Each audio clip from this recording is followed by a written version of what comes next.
আপনি কি জানেন মৃত্যুর পর আত্মার সাথে কি ঘটে?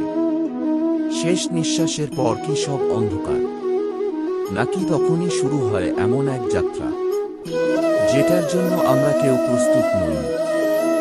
মানুষ ভাবে মৃত্যু মানেই শেষ, কিন্তু হিন্দু দর্শন বলে মৃত্যু শেষ নয়, এটি এক দরজা, এক দেহ থেকে আরেক যাত্রায় প্রবেশের দরজা। আজ আমরা জানব শাস্ত্র অনুযায়ী মৃত্যুর পর আত্মার সাথে ঠিক কি ঘটে। হিন্দু দর্শনে আত্মাকে বলা হয় অমর। দেহ জন্মায়, বড় হয়, ক্ষয় হয়, একদিন মাটিতে মিশে যায়, কিন্তু আত্মা জন্মহীন, মৃত্যুহীন। যেমন মানুষ পুরনো পোশাক ত্যাগ করে নতুন পোশাক পরে, তেমনি আত্মা পুরনো দেহ ত্যাগ করে নতুন দেহ ধারণ করে।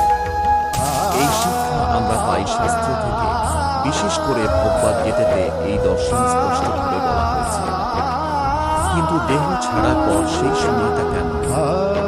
শাস্ত্রে বলা হয়েছে মৃত্যু হঠাৎ ঘটে। শেষ মুহূর্তে মানুষ নিজের জীবনের অনেক দৃশ্য দেখতে পায়। কেউ শান্তি পায়, কেউ ভয় পায়, কেউ অনুশোচনায় ভেঙে পড়ে। দেহ যখন নিস্তব্ধ হয়, আত্মা সঙ্গে সঙ্গে দূরে চলে যায় না, সে কিছু সময় নিজের দেহের কাছেই থাকে। সে দেখে পরিবারের কান্না, শোনে প্রিয়জনের ডাক, কিন্তু সে স্পর্শ করতে পারে না, কথা বলতে পারে না। এই অসহায় অবস্থায় তার প্রথম উপলব্ধি, আমি আর সেই মানুষটি নই, আমি এখন শুধু আত্মা। পুরানা অনুযায়ী মৃত্যুর পর যমদূত আত্মাকে নিতে আসে। যদি ব্যক্তি সৎ হয়, যমদূত শান্ত রূপে আসে, আর যদি পাপে লিপ্ত হয়, তারা ভয়ঙ্কর রূপ ধারণ করে। আত্মা তখন বুঝতে পারে এখন বিচার শুরু হবে। শাস্ত্রে বলা হয়েছে আত্মাকে যমলোক পৌঁছাতে এক কঠিন পথ অতিক্রম করতে। এই পথ প্রায় 13 দিন ধরে চলতে থাকে।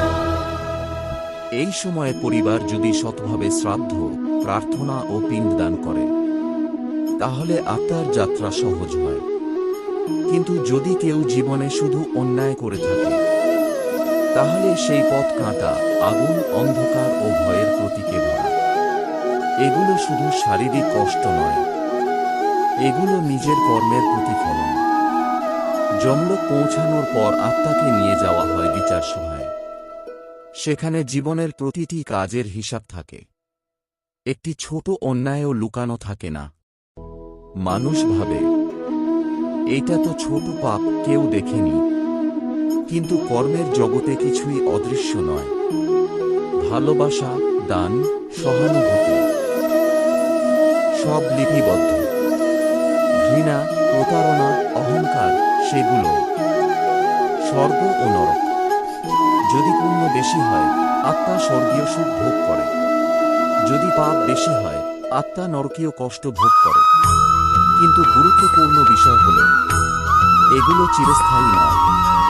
পাপের ফল ভোগ শেষ হলে, পুণ্যের ফল ভোগ শেষ হলে, আত্মাকে আবার জন্ম নিতে হয়।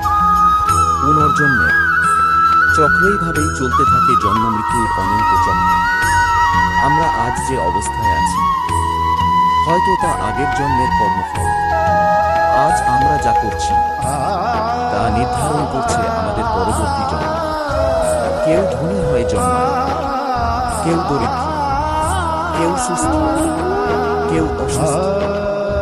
শাস্ত্র বলে এটা ভাগ্য নয়, এটা কর্মের ধারাবাহিকতা। জীবনের আসল শিক্ষা এই জ্ঞান আমাদের ভয় দেখানোর জন্য নয়, এটি আমাদের জাগিয়ে তোলার জন্য। আমরা যে রাগ করি, যে অহংকার করি, যে অন্যায় করি, সেগুলো একদিন আমাদের সামনে ফিরে আসবে। মৃত্যু অবধারিত, কিন্তু তার আগে আমরা কি রেখে যাচ্ছি? ধন নাকি সৎকর্ম? সমাপ্তি। দর্শকদের প্রশ্ন। এখন আমি আপনাদের কাছে একটি প্রশ্ন রাখছি। যদি আজই আপনার জীবনের হিসাব দেওয়া হয়, আপনি কি প্রস্তুত? আপনি কি বিশ্বাস করেন কর্মের ফলে?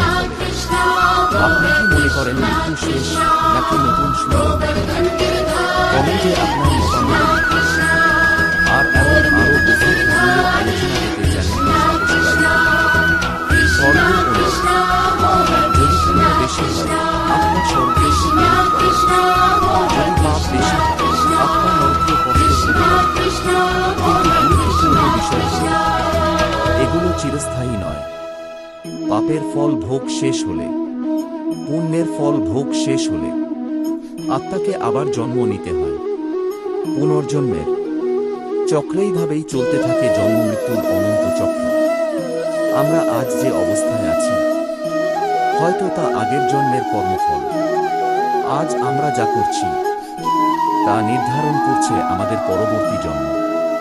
কেউ ধনী হয়ে জন্মায়, কেউ দরিদ্র, কেউ সুস্থ, কেউ অসুস্থ।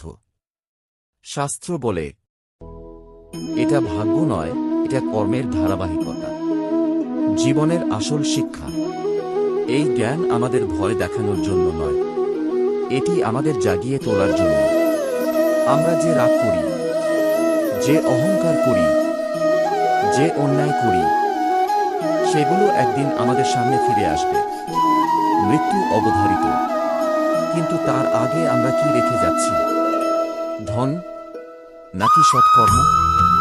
সমাপ্তি। দর্শকদের প্রশ্ন। এখন আমি আপনাদের কাছে একটি প্রশ্ন রাখছি। যদি আজই আপনার জীবনের হিসাব নেওয়া হয়, আপনি কি প্রস্তুত? আপনি কি বিশ্বাস করেন কর্মফলে?